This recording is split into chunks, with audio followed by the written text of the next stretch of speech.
His name's Earl Frank Geske. He was born in Hamburg, Illinois, and his family moved to what's called Hardin, and that's where he grew up and went to school.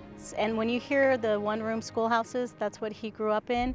It was a school that went from kindergarten through 8th grade, and then after that, or 9th grade, I'm not sure, and then he went over to the high school, which was a high school that was the entire county.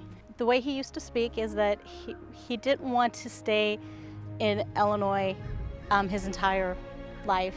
He wanted to explore the world, and he got recruited by the Marines. And he was 17 when he headed to Pendleton for his training, and that was the first time he ever had left the Illinois area. And then he got sent to Treasure Island, and there he was the dispensary officer. The only thing that he talked about was that he used to be responsible for millions of dollars because he was the dispensary. So he was, especially in the early 50s, the late 50s and the early 60s, he would just be there by himself or another, gentleman or another Marine, and they would be protecting the money, and they would be the one dispensing it. And how excited people are with the money. When he first went into the military, he started to go to a few parties, and he met my mom. She was 15, and shortly after she graduated high school, they were married in '64. He got out of the military in '65, and that's when he started his family. He did some reserve time after, when he finished the full-time enlistment. He was a reserve after my parents got married. He remained in the San Francisco area, where he went to work for the Southern Pacific. He spent a total of 40 years working for the railroad.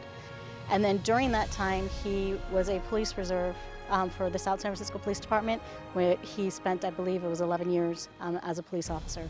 He had mentioned one day that he had never graduated high school, that he went in the military. Now, I was really surprised because growing up, he always helped me with algebra and all this homework, and I was like, "Dad, you never graduated?" And he's like, "No, but I had the Marine Corps," and he was very proud of it. And he went on to go to San Mateo Junior College to take criminal justice classes. So it was a shock to hear that he had never graduated. I think he's going to be honored. I think he's looking down from heaven going, my daughters are making me proud, and that's all that I can ask, he want from us. My mom was still in high school when they met, so he used to help her with her homework, and he was there for her graduation. So I think this is going to be an honor for her and him from above, when she's going to be there sitting there surprised that my dad's getting his diploma.